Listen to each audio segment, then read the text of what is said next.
Hello everybody and welcome to ArsenGirl Gaming, and thank you for joining me for my new series, Flipping Willow Creek. Yes, so what I have done is set up a challenge for myself to flip all the houses in Willow Creek.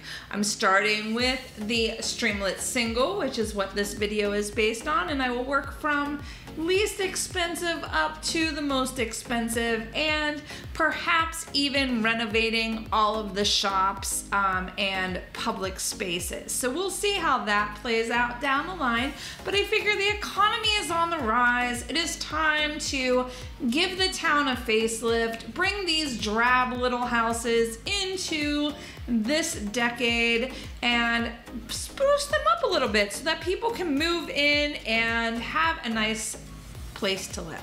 So I'm starting with the Streamlet Single, and the challenge is kind of easy, but it's also a little difficult. So basically what I have done is I started my sim self, I am the flipper, with $20,000 in the bank.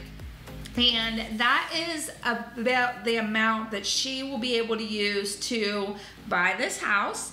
And then she gets 10% of the house cost as an additional amount for her remodeling budget. And so there's a lot of math. Like, I have this whole equation worked out for like when I sell this house and move on to the second house. And yes, if it all pans out well, I may put all of this together and share it with you guys so you can try this. So basically, we started with $20,000 in savings. The cost of this house was 10,681 simoleons. So she bought it, and then she was given 1,068 simoleons for her reno budget, giving her 12,387 simoleons to work with. So basically, what I've decided to do as far as the challenge goes is not to change the footprint of the house. So as the Streamlet Single was laid out, it has to stay that way. I can make additions, meaning I can add on to the exterior of the house, I can add on to the second story, but the actual footprint of the house, the foundation, has to stay the same and go from there. So I can't like demolish the house and rebuild it. I'm actually flipping it. I'm not like, you know, changing the whole neighborhood as far as new houses go. So this first house I decided to go up because it's a pretty small lot and there's room upstairs. We could add a basement if we wanted to. That gets pretty expensive. So yeah, so that's kind of the plan here. You'll see I wanted to add some bedrooms, make it more of a family home, give it more of a modern feel. And I didn't have a really big budget, so I had to be kind of careful how I spent that money. So you'll see that I start here with like a really basic kitchen, and then I go and just kind of snazz up the cabinets a little bit down the line and play around with the flooring and stuff. All of these houses are realtor ready, basically meaning there's no furnishings. They come with, you know, basic flooring, basic walls, basic lights. They come with an outfitted kitchen, outfitted bathrooms, and so on. A little bit of exterior work such as the gardens, planting, landscaping, things like that, some trees, but no furniture for, you know, to speak of. Like, there might be some built-ins down the line. There might be some things that, you know, you would typically find when you're house hunting. So yeah, so then my goal is after I get the houses remodeled and schnazzed up a little bit, then what I'm going to do is sell them. I'm going to upload them all to the gallery, so they will be in the gallery for you to download. If you want to revitalize your Willow Creek, you're welcome to use them, put them in your game. But once they go in the gallery, then I'm looking to see what the cost of them says in the gallery. And then I'm going to take that as, I made this so complicated, I literally had to make out equations for me. But basically the gallery value of the house will be what our starting money is for the next flip, plus whatever money is left in the bank after the current flip, plus the gallery value of the house times 20%. So for instance, if the gallery value of this house is, let's see, 21,000 when I'm done, which is what this one ended up being, 21,211. I will, spoiler alert, have 133 simoleons left. So I will add those to, or I will add those together, but first I will also do 20% of the 21,211, which is 4,242 simoleons. So the equation is A being gallery value of the house, B being money left in the bank, C being the gallery value times 20%, D being the new house cost. So it's A plus B plus C minus D, then plus E, which is the 10% of the new house that I bought's cost. So say the next house is 15,000 simoleons, I'll get 1,500 as the reno cost on that, plus whatever is now in my bank account. And that will equal F, which is my total reno budget. So see how I made this as complicated as I could.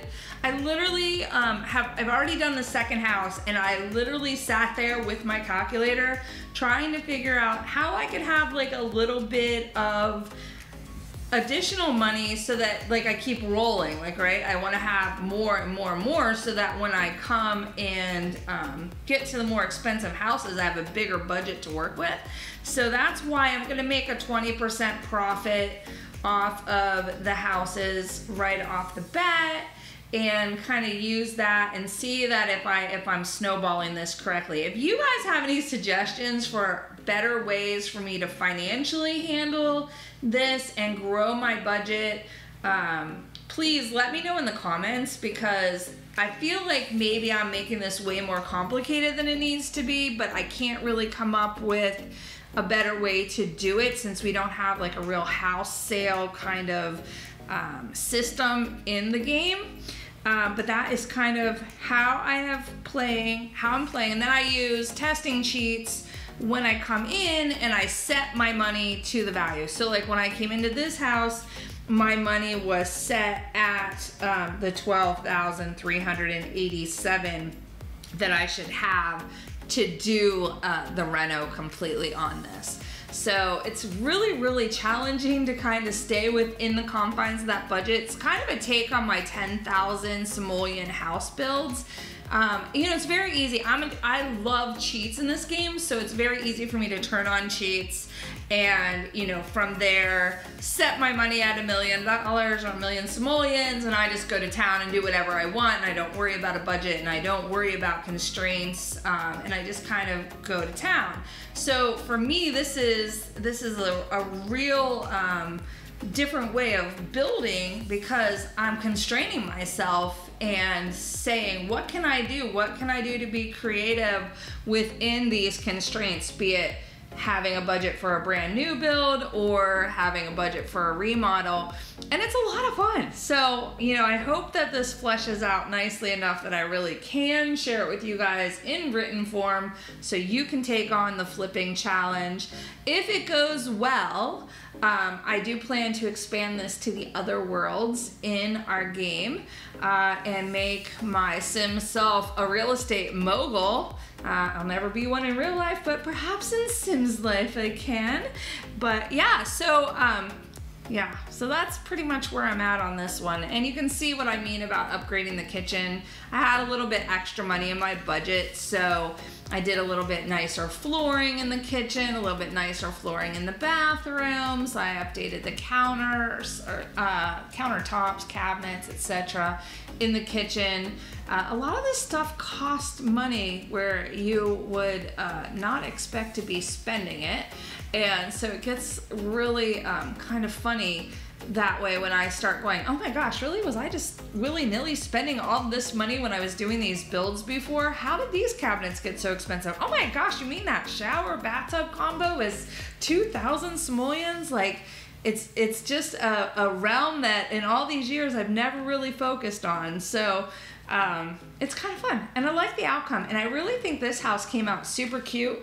I think I ended up with 3 bedrooms. So I've got this 1 bedroom down here on the first floor, and then I've got 2 bedrooms upstairs that are pretty much mirror images of each other with a bathroom, a Jack and Jill bathroom in between.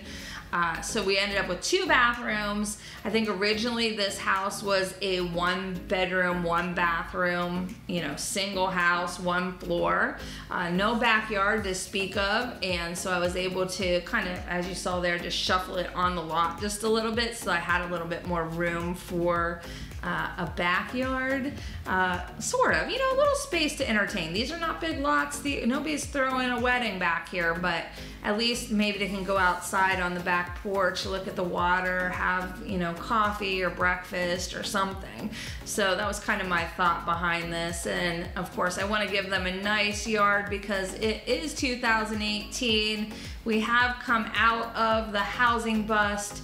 It is now time for everybody to have a little bit nicer places to live and to call their own. So, you know, why not do it in Willow Creek as well? Of course, I've been house hunting like crazy for, well, gosh, really a year now, because we moved cross country, and before we moved I was looking at houses, and now that we've moved we're in a rental, so I'm still looking at houses, and I'm thinking about moving to another city, so I'm looking at houses there. So this is kind of at the top of my mind, like, what kind of house do I want to buy? Where do I want to live? What kind of amenities do I want in my house? What kind of finishes? And I live in Florida, so it's like, I can't have a stick-built house. I need to have a concrete-built house because of the hurricanes and so on and so forth.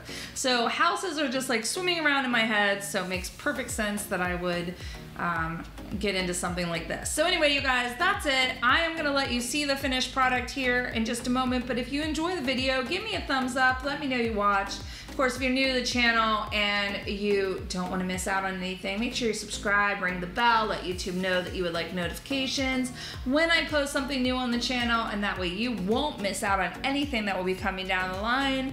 And I'll see you guys again real soon. Have a great one and enjoy the finished product photos.